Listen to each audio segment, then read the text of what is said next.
wabarakatuh. Waalaikumsalam warahmatullahi wabarakatuh.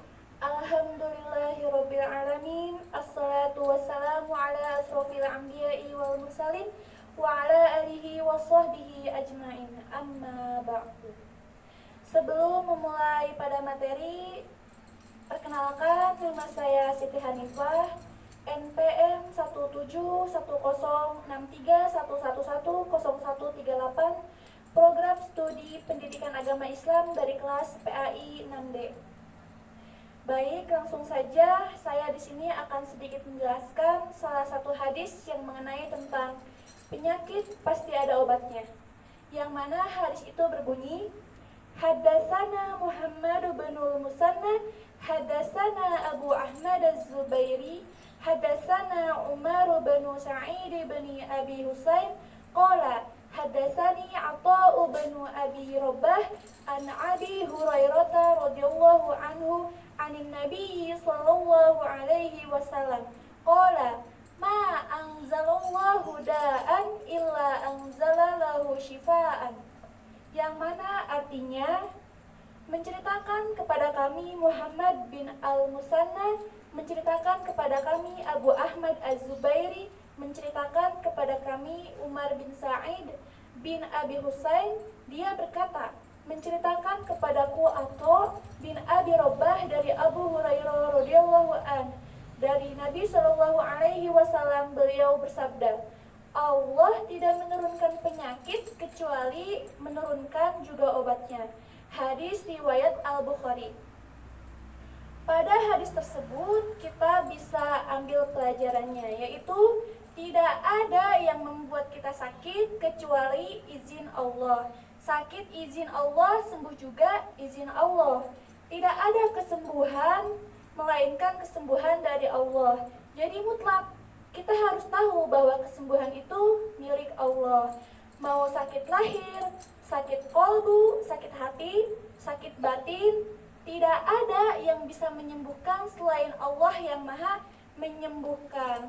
Maka yang pertama sekali harus kita yakini adalah bulat total, bahwa kesembuhan itu hanya dari Allah. Sedangkan obat, dokter, atau berbagai cara pengobatan itu hanya jalan.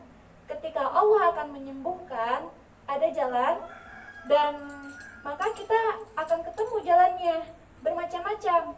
Obat yang sama belum tentu sembuh, padahal penyakitnya sama.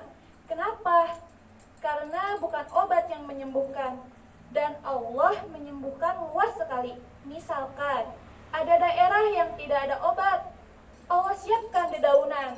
Ada yang dengan totok kaki dan yang lain sebagainya. Ada yang tidak ada obat, bisa dengan Al-Fatihah. Kalau Allah mau menyembuhkan, Allah sembuhkan. Maka dari itu jangan putus harapan dari Allah, karena Allah setiap memberi penyakit juga memberikan obatnya. Kita ambil contoh pada kasus yang terjadi di belakangan ini, yaitu wabah virus corona COVID-19 yang telah melanda dunia. Mau itu wabah, mau itu musibah, mau itu penyakit, semua datang dari Allah Subhanahu wa ta'ala. Allah adalah pemilik seluruh kerajaan bumi dan langit, termasuk pembuat penyakit. Karena itulah setiap Allah ciptakan penyakit dan wabah, Allah pasti siapkan obatnya. Tugas kita adalah ikhtiar. Kalau kata seorang medis berbicara bahwa salah satu penyakit tidak ada obatnya, tapi belum tentu bagi Allah itu tidak ada obatnya. Kalau belum menemukan, bukan berarti tidak ada obatnya. Mungkin belum ditemukan obat tersebut. Dalam setiap penyakit itu pasti ada obatnya. Sekian materi yang telah saya sampaikan. Kurang lebihnya mohon maaf. Kesalahan datangnya dari diri saya pribadi, dan kelebihan hanya milik Allah semata. Billahi taufiq wal hidayah, wa ridha wal inayah. Wassalamualaikum warahmatullahi wabarakatuh. Waalaikumsalam warahmatullahi wabarakatuh.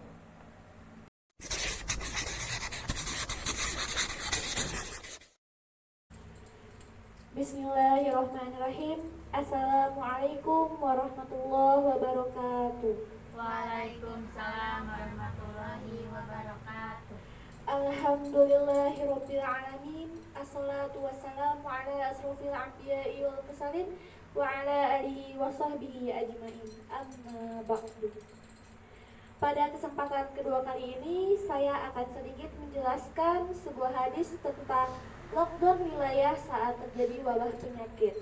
Yang mana ada sebuah hadis yang berbunyi, Haddatsana Hafsu bin Umar, Haddatsana Syu'batu qala akhbarani Habib bin Abi Sabit qala sami'tu Ibrahim bin Sa'din qala sami'tu Usamah bin Zaidin yuhadditsu Sa'dan 'anin Nabi sallallahu alaihi wasallam annahu qala idza sami'tum bit-ta'uni bi ardin fala tadkhuluha wa idza waqa'a bi ardin wa antum biha fala takhruju minha. Yang mana artinya adalah menceritakan kepada kami Hafs bin Umar menceritakan kepada kami Syu'bah. Ia berkata, mengabarkan kepadaku Habib bin Abi Sabit. Ia berkata, aku mendengar Ibrahim bin Sa'ad. Ia berkata, aku mendengar Usamah bin Zaid menceritakan dari Sa'ad dari Nabi Shallallahu Alaihi Wasallam bahwasanya beliau bersabda, jika kamu mendengar wabah di suatu wilayah, janganlah kalian memasukinya. Dan jika terjadi wabah di tempat kamu berada, maka jangan tinggalkan tempat itu. Hadis riwayat Al-Bukhari. Dari hadis tersebut bisa kita ambil pelajarannya. Nah, dari lockdown sendiri merupakan istilah yang diambil dari bahasa Inggris, yang mana artinya adalah mengunci. Jadi, bila istilah tersebut kita pakai dalam penanganan virus yang terjadi pada saat ini, yaitu virus corona atau COVID-19, berarti lockdown adalah mengunci seluruh akses masuk maupun keluar dari suatu wilayah. Perlu kita ketahui bahwa lockdown merupakan ajaran Nabi Muhammad SAW pada masa ia memerintahkan pemberlakuan lockdown terhadap wilayah yang diserang wabah penyakit. Nabi Muhammad juga pernah menginstruksikan kepada para sahabat pada masa itu untuk mengisolasi diri, menjadikan kebijakan lockdown sebagai langkah taktis, praktis, dan strategis menangkal penyebaran lepra dan kusta yang juga tak kalah ganasnya pada waktu itu. Jadi, kita sebagai umat manusia harus memenuhi perintah untuk tidak mendekati apalagi memasuki wilayah yang terindikasi diserang wabah penyakit. Selain itu, diperintahkan juga agar mereka yang di dalam daerah yang diserang wabah penyakit tersebut tidak untuk kemana-mana, karena tujuannya adalah melindungi manusia dari segala bahaya, memprioritaskan keselamatan dan kemaslahatan, serta menolak mara bahaya, terlebih terkait dengan keselamatan jiwa dan raga. Tindakan larangan masuk ke lokasi wabah adalah bentuk pencegahan yang memang dianjurkan oleh Allah Subhanahu wa Ta'ala, yakni mencegah diri kita untuk tidak masuk ke lokasi dan lingkungan yang membawa derita. Cukup sekian materi yang telah saya sampaikan. Kurang lebihnya mohon maaf. Billahi taufiq wal hidayah wa ridha wal inayah. Wassalamualaikum warahmatullahi wabarakatuh. Waalaikumsalam warahmatullahi wabarakatuh.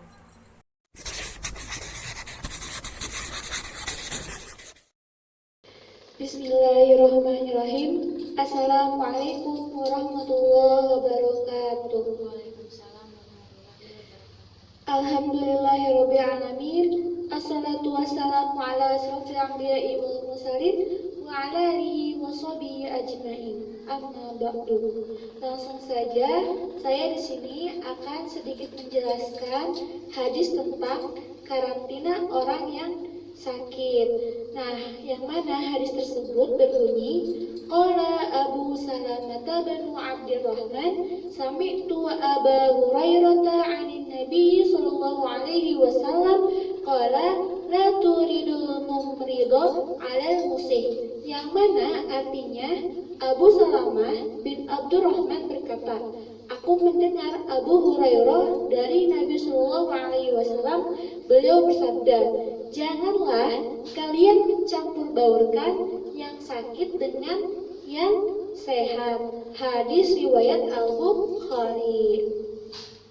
Nah, yang mana karantina sendiri merupakan sistem yang mencegah perpindahan orang dan barang selama periode waktu tertentu untuk mencegah penularan penyakit. Nah, contohnya periode waktu tertentu ini semisal yaitu wabah atau penyakit yang menular. Nah, wabah tersendiri itu sudah dikenal sejak zaman Nabi Muhammad Shallallahu Alaihi Wasallam. Pada masa itu, wabah yang cukup dikenal adalah wabah pes dan lepra. Nabi pun melarang umatnya untuk memasuki daerah yang terkena wabah. Nah, Rasulullah Shallallahu Alaihi Wasallam bersabda, jika kalian mendengar tentang wabah-wabah di suatu negeri, maka janganlah kalian memasukinya. Tetapi jika terjadi wabah di suatu tempat kalian berada, maka janganlah kalian meninggalkan tempat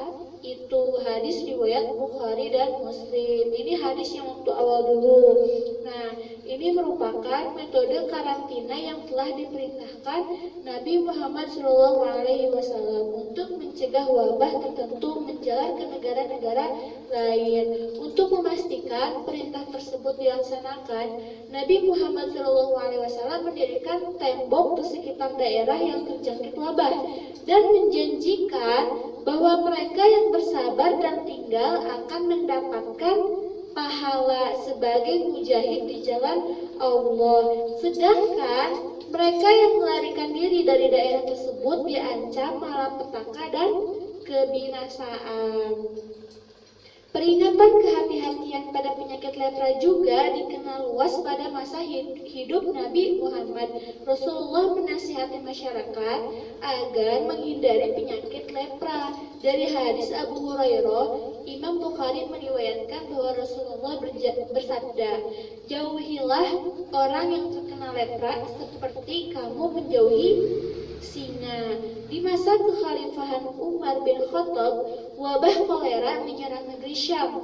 Khalifah Umar bersama rombongan yang saat itu dalam perjalanan menuju Syam terpaksa menghentikan perjalanannya. Umar pun meminta pendapat kaum muhajirin dan kaum ansor untuk memilih melanjutkan perjalanan atau kembali ke Madinah. Sebagian dari mereka berpendapat untuk tetap melanjutkan perjalanan dan sebagian lagi berpendapat untuk membatalkan perjalanan. Umar pun kemudian meminta pendapat sepupu Quraisy yang kemudian menyarankan agar khalifah tidak melanjutkan perjalanan menuju kota yang sedang diserang wabah penyakit. Menurut kami, engkau beserta orang-orang yang bersamamu sebaiknya kembali ke Madinah dan janganlah engkau bawa mereka ke tempat yang terjangkit penyakit itu, ujar sepupu Quraisy, sebagaimana dikutip dalam buku Pesona Akhlak Nabi. Namun di antara rombongan, Abu Ubaidah bin Jarrah masih menyaksikan keputusan khalifah. Kenapa engkau melarikan diri dari ketentuan Allah? Ujarnya. Umar pun menjawab bahwa apa yang dilakukannya bukanlah melarikan diri dari ketentuan Allah, melainkan untuk menuju ketentuannya yang lain. Keputusan untuk tidak melanjutkan perjalanan pun semakin yakin saat mendapatkan informasi dari Abdurrahman bin Auf bahwa suatu ketika Rasulullah melarang seseorang untuk memasuki suatu wilayah yang terkena wabah penyakit. Begitupun masyarakat yang terkena wabah tersebut untuk tidak meninggalkan atau keluar dari wilayah ini. Ini merupakan cara mengisolasi agar wabah penyakit tersebut tidak menular ke daerah lain. Cukup sekian penjelasan dari saya, kurang lebihnya mohon maaf. Billahi taufiq wal hidayah. Wassalamualaikum warahmatullahi wabarakatuh.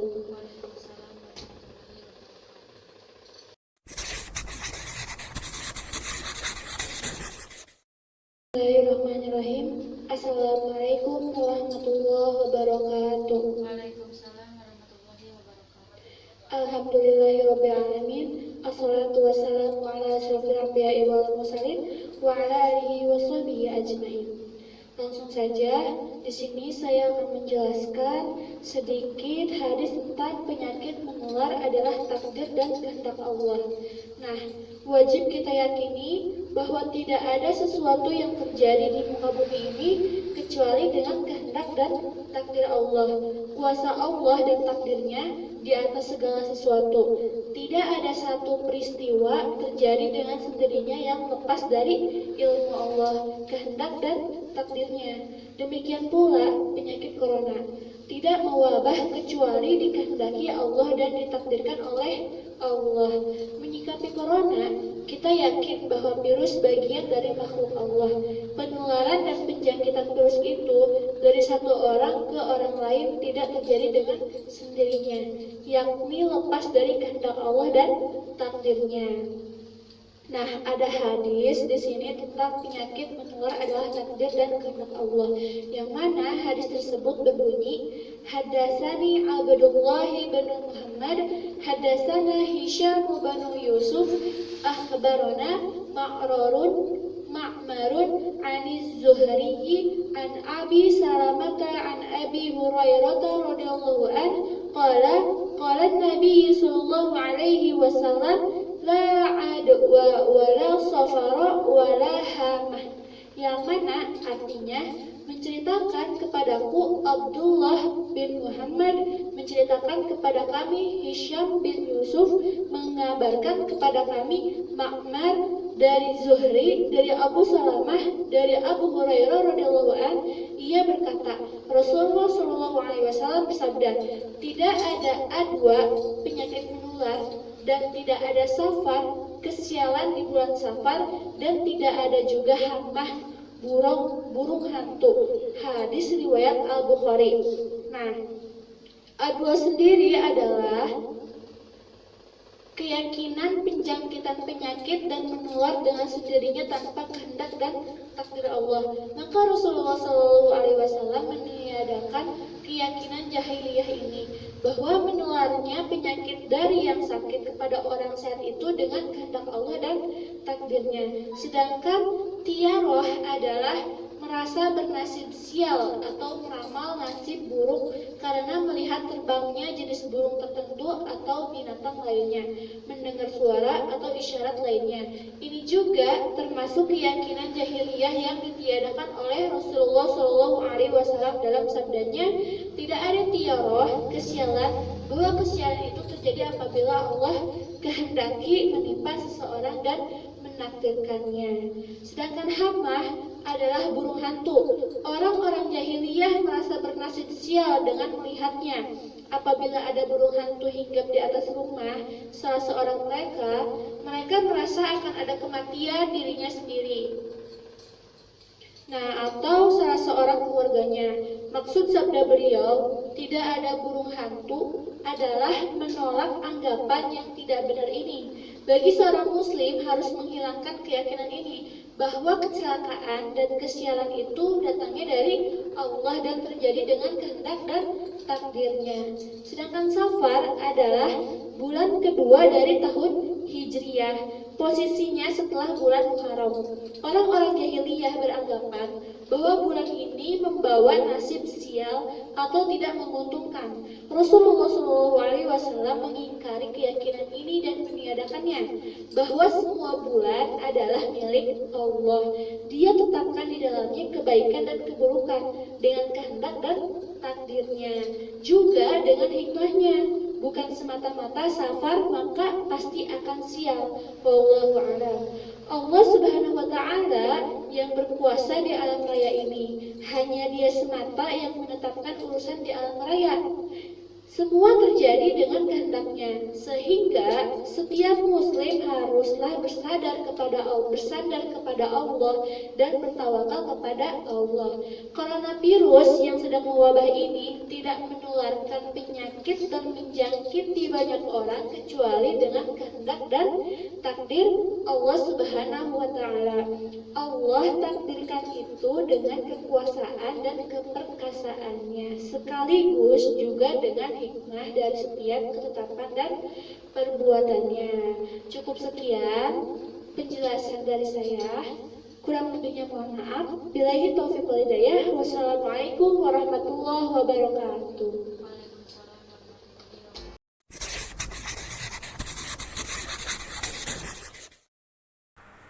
Bismillahirrahmanirrahim. Assalamualaikum warahmatullahi wabarakatuh. Waalaikumsalam warahmatullahi wabarakatuh. Alhamdulillahirobbilalamin.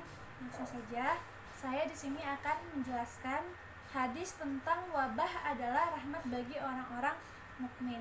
Yang mana hadis tersebut berbunyi, Hadatsana Ishaq, akhbarana Habban, hadatsana Daud bin Abil Furati, hadatsana Abdullah bin Buraidah an Yahya bin Ya'mar an Aisyah zaujin Nabi sallallahu alaihi wasallam annaha akhbarathu annaha sa'alat Rasulullah sallallahu alaihi wasallam anit ta'uni fa akhbaraha Nabiyullah sallallahu alaihi wasallam annahu kana azaban yab'atsuhu Allahu ala man yasha faja'alahu Allahu rahmatan lil mu'minin falaisa min abadin yaqut ta'unu fayamkusu fi baladihi sabiran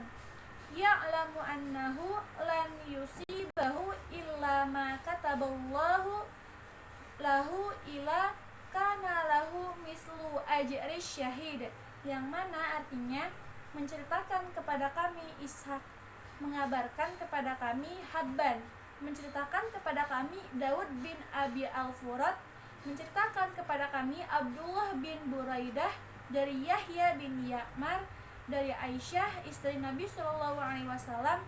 Ia memberitahunya bahwa dirinya pernah bertanya kepada Rasulullah Shallallahu Alaihi Wasallam perihal taun, wabah penyakit. Lalu Nabi Shallallahu Alaihi Wasallam memberitahunya, dahulu taun adalah siksa yang dikirimkan Allah kepada siapa saja yang dikehendakinya. Lalu Allah menjadikannya rahmat bagi orang-orang mukmin. Tiada seorang hamba yang tertimpa taun kemudian menahan diri di negerinya dengan bersabar seraya menyadari bahwa taun tidak akan mengenainya kecuali apa yang telah Allah tetapkan bagi dirinya, melainkan bagi pahala seperti pahala orang yang mati syahid. Hadis riwayat Al-Bukhari. Nah, saya akan menjelaskan sedikit, yaitu bahwa wabah penyakit yang menyebar di suatu daerah itu pada dasarnya merupakan azab bagi orang-orang yang tidak beriman. Selain itu, pelaku dosa besar juga termasuk azab baginya bila terjadi suatu wabah penyakit yang menimpanya. Namun, ini merupakan rahmat bagi orang-orang yang beriman. Pasalnya, orang-orang beriman akan diberikan pahala setara seperti orang yang mati syahid.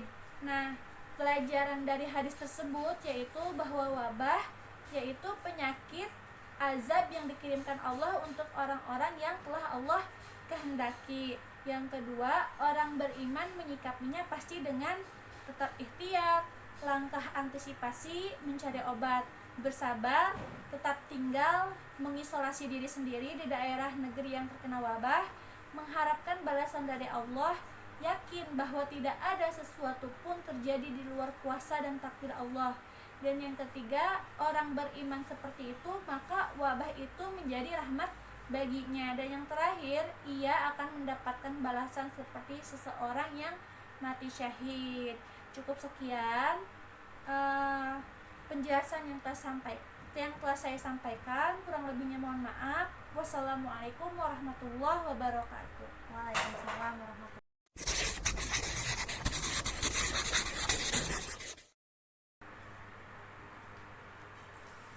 Bismillahirrahmanirrahim. Assalamualaikum warahmatullahi wabarakatuh.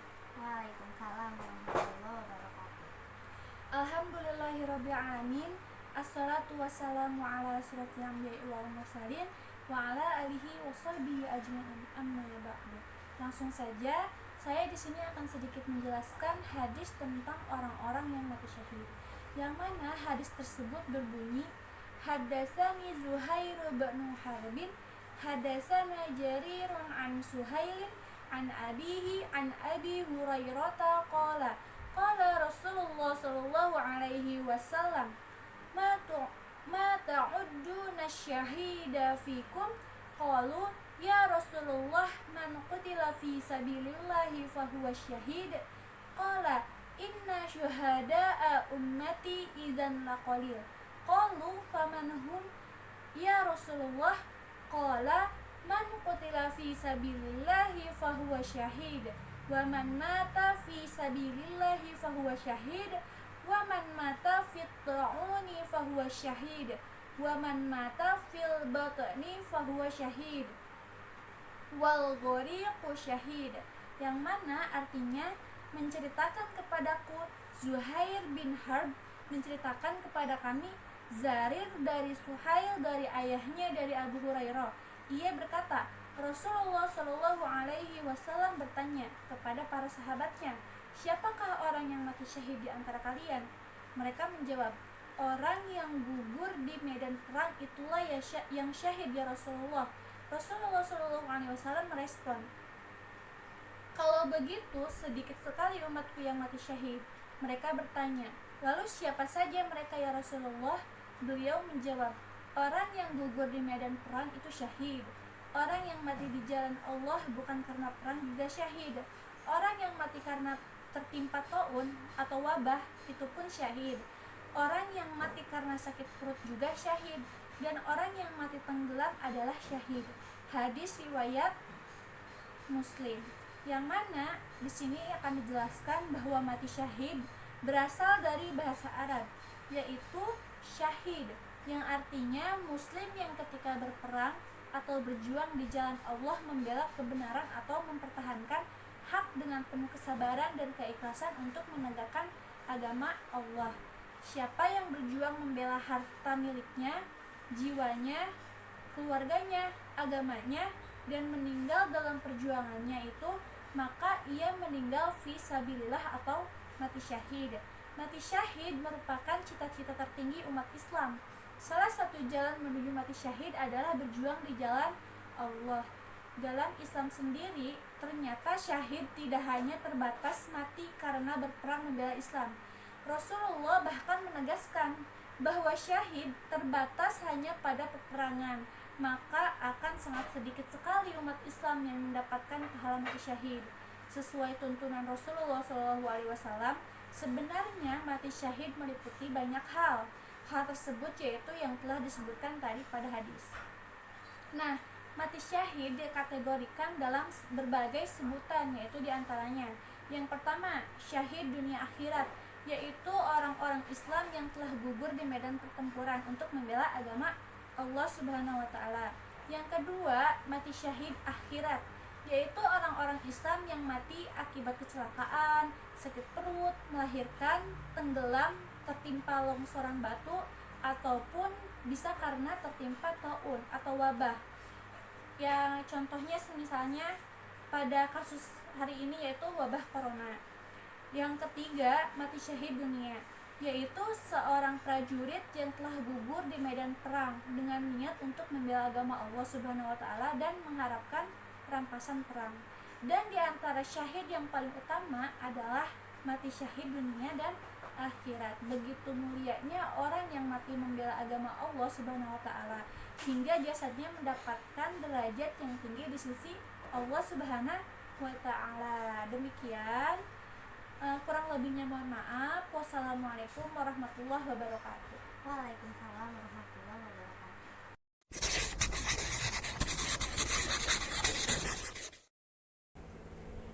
Bismillahirrahmanirrahim. Assalamualaikum warahmatullahi wabarakatuh. Waalaikumsalam warahmatullahi wabarakatuh. Alhamdulillahirrabbilalamin. Langsung saja, pada kesempatan kali ini saya akan sedikit menjelaskan hadis tentang taun. Wabah adalah kesyahidan, yang mana hadis tersebut berbunyi, Bismillahirrahmanirrahim. Hadasana Hamidu bin Umar al-Bakrawi, hadasana Abdul Wahid yakni bin Ziyad, hadasana Asimun an Hafsata binti Sirina qalat qala li Anas bin Malik bima mata Yahya bin Abi Amrah qalat qultu bit-ta'un qalat faqala qala Rasulullah sallallahu alaihi wasallam at-ta'unu syahadatun likulli muslim, yang mana artinya menceritakan kepada kami Hamid bin Umar al-Bakrawi, menceritakan kepada kami Abdul Wahid bin Ziyad, menceritakan kepada kami Asim dari Hafsah binti Sirin. Ia berkata, Anas bin Malik berkata kepadaku, Yahya bin Abi Amrah meninggal karena apa? Aku berkata karena ta'un. Lalu Anas berkata, Rasulullah SAW bersabda, ta'un adalah kesyahidan, dihitung syahid bagi setiap muslim. Hadis riwayat Muslim. Nah, menurut Ibnu Qayyim al-Jauziyah dalam kitabnya yang berjudul Atib An-Nabawi, secara bahasa ta'un adalah sejenis wabah penyakit. Demikian disebutkan dalam As-Sihah. Sementara itu di kalangan medis, ta'un adalah pembengkakan parah yang mematikan, menimbulkan rasa haus dan dahaga yang amat parah dan rasa sakit yang luar biasa. Tubuhnya menjadi hitam, hijau, dan abu-abu. Selanjutnya akan muncul nanah. Biasanya ta'un menyerang 3 lokasi di tubuh, yaitu ketika bagian belakang telinga dan ujung hidung, serta di bagian daging dan tubuh yang lunak. Ketika Nabi melarang umatnya untuk memasuki daerah yang terjangkit wabah kolera dan melarang mereka keluar dari daerah terjadinya penyakit tersebut, beliau telah menggabungkan penjelasan optimal. Sebab masuk ke daerah wabah sama saja dengan menyerahkan diri kepada penyakit, menyongsongkan penyakit di istananya sendiri, dan berarti juga menolong membinasakan diri sendiri. Tindakan Nabi melarang umatnya masuk ke lokasi wabah adalah bentuk pencegahan yang memang dianjurkan oleh Allah, yakni mencegah diri kita untuk tidak masuk ke lokasi dan lingkungan yang membawa derita. Sementara itu, melarang keluar dari lokasi wabah mengandung 2 maksud. Pertama, mendorong jiwa manusia untuk percaya kepada Allah, bertawakal kepadanya, serta tabah dan ridho menghadapi takdirnya. Kedua, seperti dinyatakan oleh para pakar kedokteran, apabila seseorang ingin menjaga diri dari wabah penyakit, ia harus mengeluarkan sisa-sisa kelembaban dalam tubuh, melakukan diet, menjaga keringnya tubuh, kecuali olahraga dan mandi. Keduanya harus betul-betul dihindari secara total karena tubuh penderita pada umumnya tidak lepas dari berbagai unsur jahat yang tersembunyi di dalam tubuh. Semua unsur itu akan menggeliat bila seseorang melakukan olahraga atau mandi. Sementara itu, larangan Nabi pada umatnya untuk masuk ke lokasi terjadinya wabah memiliki sejumlah hikmah. Pertama, menjauhkan diri dari berbagai hal yang membahayakan. Kedua, mencari keselamatan yang merupakan materi kehidupan dunia dan akhirat. Ketiga, agar tidak menghirup udara yang dicemari oleh bau busuk dan kotoran sehingga mereka sakit. Dan keempat, agar mereka tidak mendekatkan dengan orang-orang sakit yang menyebabkan mereka sakit sebagaimana yang diderita orang-orang tersebut. Kelima, menjaga jiwa dari perkiraan-perkiraan buruk dan menularnya penyakit, sebab jiwa bisa terpengaruh dengan keduanya, sedangkan hal buruk akan menimpa orang-orang yang memperkirakannya. Cukup sekian penjelasan dari saya, kurang lebihnya mohon maaf. Wabillahi taufiq wal hidayah. Wassalamualaikum warahmatullahi wabarakatuh.